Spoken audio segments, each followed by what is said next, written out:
Hello everyone, I am Vaishali. कैसे हो आप सब? आज इस वीडियो में डिटेल में डिस्कस करेंगे जो भी स्टूडेंट्स गेट 2025 के एग्ज़ाम को टारगेट कर रहा है, जो भी स्टूडेंट गेट 2026 के एग्ज़ाम को टारगेट कर रहे हैं, तो आप लोग प्योर को किस तरीके से प्रिपेयर करें और कितना वेटेज प्योर में रहता है इस एग्ज़ाम के लिए। बात करते हैं यहाँ पे प्योर पार्ट के लिए या प्योर मैथ्स की क्या स्ट्रेटेजी रहनी चाहिए एग्ज़ाम को क्वालिफाई करने के लिए।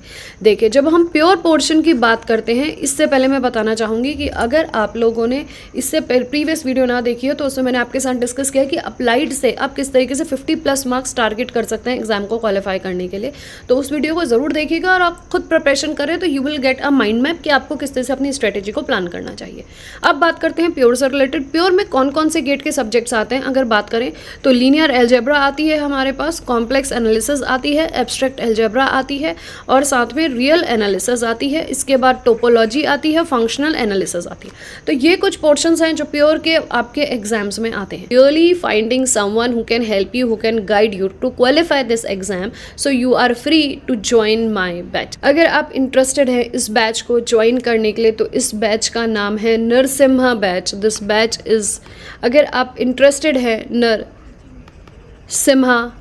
गेट 2026 बैच को ज्वाइन करने के लिए, तो आप कैसे ज्वाइन कर सकते हैं? इसको ज्वाइन करने के लिए आप मुझे 8860338338 नंबर पे कांटेक्ट कर सकते हैं। मैं आपको बता दूंगी कि किस तरीके से आपको बैच को ज्वाइन करना है। Is that clear to you? तो दो इंपॉर्टेंट पॉइंटर्स हैं। Narasimha 1.0 batch is basically purely for GATE students जो अप्लाइड प्लस एप्टी की पोर्शन की तैयारी मेरे साथ करेंगे। इसके लिए आप इस नंबर पर कॉल करिए और मैं आपको बता दूंगी कि आपको किस तरीके से ज्वाइन करना है। This is the one way. And next way, जो भी 51st, दोबारा बता दे रहे हैं, जो भी 51st स्टूडेंट हैं, क्योंकि उसके बाद स्टूडेंट्स फिर पूछते हैं कि मैम 51st स्टूडेंट्स पूरे हो गए, क्या फीस क्यों इंक्रीज हो गई? तो this is for this only. जो भी 51st स्टूडेंट हैं, the fees will be provided this much and after 50 student the fees will be this much. Okay, so आपको इसमें सारी चीज़ें प्रोवाइड की जाएंगी। अगर कन्फ्यूजन हो रहा हो तो दोबारा बता दें, लाइव क्लास होगी, लाइव क्लास के बाद रिकॉर्डिंग भी होगी, आपको PDF नोट्स प्रोवाइड किए जाएंगे। इसके बाद आपको टेस्ट सीरीज़ भी प्रोवाइड की जाएगी। आपकी कोर्स टॉपिक फिनिश हुआ या सब्जेक्ट फिनिश हुआ उसके बाद रिवीजन सीरीज़ भी आपको प्रोवाइड किए जाएंगे। इसके बाद आपका स्ट्रेटेजी सेशन भी लिया जाएगा जिसमें आपको किस तरीके से तैयारी करनी है वो भी आपको बताया जाएगा। इसके बाद जो PYQs का डिस्कशन है जिसमें CSIR का PYQs प्लस गेट के PYQs का डिस्कशन भी कराया जाएगा। इसके अलावा चाहिए वो आपकी मेहनत और आप लोगों का डेडिकेशन। अगर बात करें इनके मैक्सिमम वेटेज को लेके, अगर बात करें तो how much is the maximum marks weightage out of which all these topics are coming. So linear algebra आपकी 10 मार्क्स की आती है, कॉम्प्लेक्स एनालिसिस भी आपकी अप्रॉक्सीमेट 8 to 10 मार्क्स की आती है, एब्स्ट्रैक्ट अलजेब्रा भी आपकी 8 to 9 मार्क्स की आती है, तो 8 मार्क्स लिख लेते हैं यहाँ पे। रियल एनालिसिस की बात करें तो रियल एनालिसिस से कुछ चुनिंदा टॉपिक्स हैं जो एग्जाम में आते हैं और फंक्शन ऑफ सेवरल वेरिएबल जिससे क्वेश्चन आते हैं वो हम कैलकुलस के अंदर भी काउंट कर लेते हैं। तो यहाँ पे हम रियल एनालिसिस को 4 मार्क्स ही देंगे। और टोपोलॉजी की बात करें तो 6 से 7 नंबर की टोपोलॉजी आती थी, कभी कभी 10 मार्क्स की भी आती है। और फंक्शन एनालिसिस की बात करें तो 7 से 8 मार्क्स की फंक्शन एनालिसिस भी आती है। अगर आप इन सब का टोटल करके देखें, बिकॉज इन सब का टोटल करके देखें, 6 मार्क्स टोटल आपका वेटेज होता है प्योर पोर्शन से। ठीक है, जो आपका प्योर पोर्शन है आप उसकी बदौलत किस तरीके से एग्जाम क्वालिफाई करते हैं यहाँ पे हम ये देखेंगे। देखिए, अगर हम लीनियर अलजेब्रा में से मैक्सिमम कितने मार्क्स हम टारगेट कर सकते हैं, तो आप 7+ मार्क्स टारगेट कर सकते हो कि 2 क्वेश्चन छूट गए या नहीं हुए या गलत हुए, तो 7+ रियलिस्टिक अप्रोच लेके चल रही हूँ मैं यहाँ ये नहीं कहना चाह रही हूँ कि 9+ आ जाएंगे, 10+ आ जाएंगे। इट डिपेंड्स कि स्टूडेंट्स हैं, नहीं हो पाती है इतनी तैयारी, या फिर हम कभी कभी कंफ्यूज हो जाते हैं, गलत हो जाता है क्वेश्चन, तो according to that point you have to think about it. ठीक है, होने को तो आप 10 भी लिख दो, क्या फ़र्क पड़ा है, बट रियलिस्टिक अप्रोच लेके चलिएगा। कॉम्प्लेक्स एनालिसिस की बात करें तो कॉम्प्लेक्स एनालिसिस में 6+ मार्क्स, क्योंकि हमारे पास जैसे number of zero, singularity, integration के जो क्वेश्चन आते हैं डायरेक्ट न्यूमेरिकल बेस्ड, जिनको हमने अच्छी प्रैक्टिस करी तो बहुत आसानी से हम क्वेश्चन को कर पाते हैं, तो 6+ मार्क्स हम कॉम्प्लेक्स एनालिसिस के लेके चलते हैं। अब रियल एनालिसिस की बात करें तो रियल एनालिसिस को तो मैं काउंट नहीं करती। रियल एनालिसिस में क्योंकि क्वेश्चंस एग्जाम में यूजुअली बच्चों से नहीं हो पाते हैं, तो I am not counting it in. Abstract algebra की बात करें तो ग्रुप के क्वेश्चंस हो पाते हैं, बट रिंग्स और फील्ड के क्वेश्चंस काफ़ी डिफिकल्ट पड़ते हैं, तो यहाँ से भी मैं कम से कम 4 मार्क्स ही लेके चल रही हूँ। टोपोलॉजी और फंक्शन एनालिसिस अगर आपने पढ़ी हैं तो it is well and good, आप यहाँ से करीबन 2 मार्क्स यहाँ से ला सकते हैं और 2 मार्क्स यहाँ से ला सकते हैं, और नहीं पढ़ी है तो ये भी आप लोगों के लिए इन्वॉल्व नहीं होगी। Now moving to the next, अब देखते हैं हमने कितना मार्क्स लिया। दिस इज 17, तो हमने आउट ऑफ दिस 46 17 मार्क्स की अप्रोच रियल एनालिसिस की, मतलब प्योर के लिए। तो अब मेरा यहाँ पे कहना क्या है, देखिए जो बच्चे प्योर में बहुत स्ट्रांग है, जिनका टोपोलॉजी बहुत स्ट्रांग है, तो मे बी वो आप 4 मार्क्स 5 मार्क्स पूरे ला सकते हैं। फंक्शनल जिनका स्ट्रांग है तो वो 6 मार्क्स तक भी ला सकते हैं, तब आपके यहाँ पे 10 मार्क्स और ऐड ऑन हो जाएंगे, ठीक है।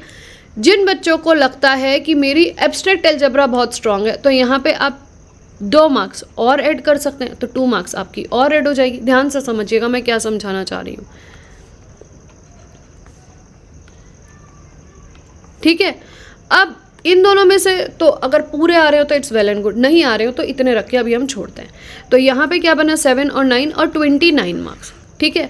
तो जब कहने का मतलब ये है कि जब मैंने आपको प्रीवियस वीडियो में समझाया था कि अप्लाइड से 50+ मार्क्स लाने आसान है, क्योंकि we have more number of subjects, we have दो subjects which we have already read in our BSCs and MSCs। अगर CS NET की तैयारी है तो उसमें भी आज साथ तैयार हो जाता है, प्लस उसमें एप्टीट्यूड भी आप ऐड करते हो। यहाँ पे अगर हम एप्टीट्यूड ऐड कर देते हैं तो अगर मैं एप्टी यहाँ पे ऐड करूँ तो 15 नंबर की एप्टी आती है। 15 नंबर की एप्टी में से आप 8 नंबर लेके चलिए, अगर 10-12 आ रहे हैं तो वो लेवेज है हमारा। हम यहाँ पे अगर 8 ऐड करें तो यहाँ पे 37 मार्क्स हमारे क्वालिफाइंग के अराउंड आ जाएंगे।